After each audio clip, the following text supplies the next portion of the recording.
general workers, which was me, were working on the line, handling the biscuits, wrapping and packing.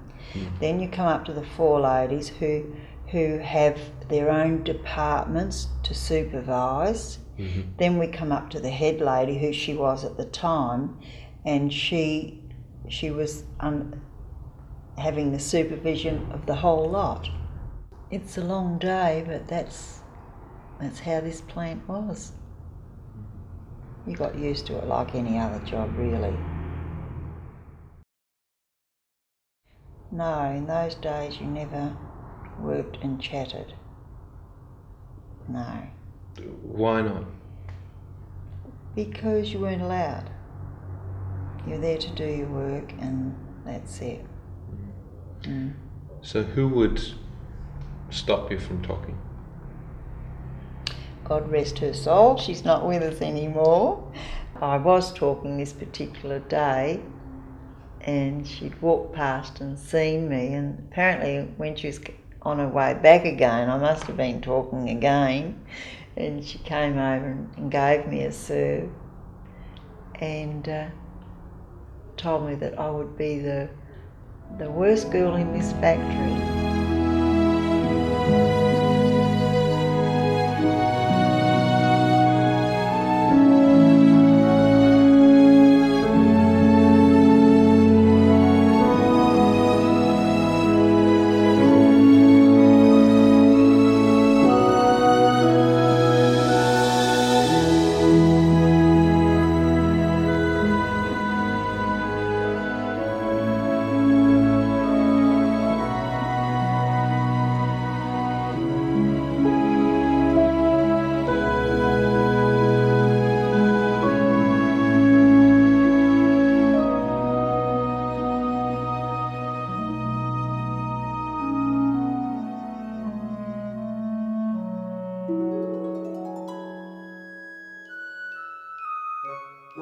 Mum worked at the factory too, where she met Dad. He was working in the factory in the different departments he worked, and finished up in the top job there in the factory.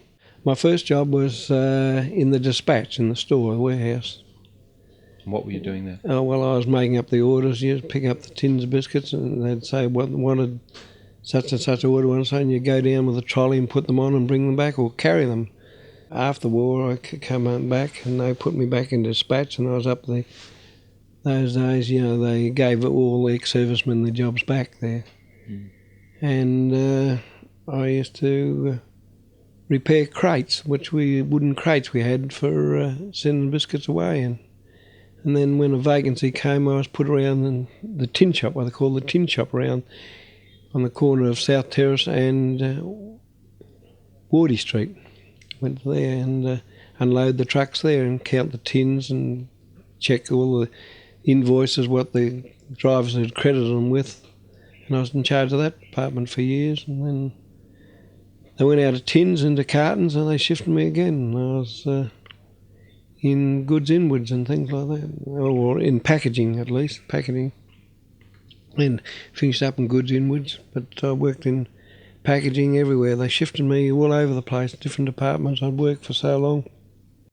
Sometimes they have a special on. Well, a special, you didn't know the special was on until you read the paper on the Thursday. They'd have in the paper Charlie Carter's or Tom the Cheap's having a special. And you got to look, all your real levels go haywire because you only covered for normal weeks. I came home, got out of the services and went back to Wills and Wares, which I enjoyed. Quite neat. Then I finished up meeting my wife there and married her. So your wife was working in the factory as well? Well, yeah. My mother worked there and aunties and grandfather worked there. Oh. What's your wife's name? Joan Evelyn. And her maiden name? Lewis. Joan Evelyn Lewis, yeah. What sort of work was she doing at Mills? She was working in wrapping biscuits. Those days they never wrapped them by machine, they all wrapped them by hand, wax.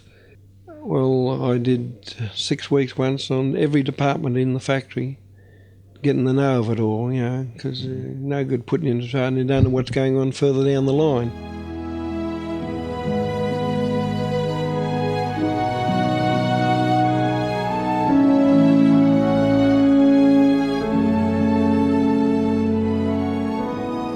quite a good place.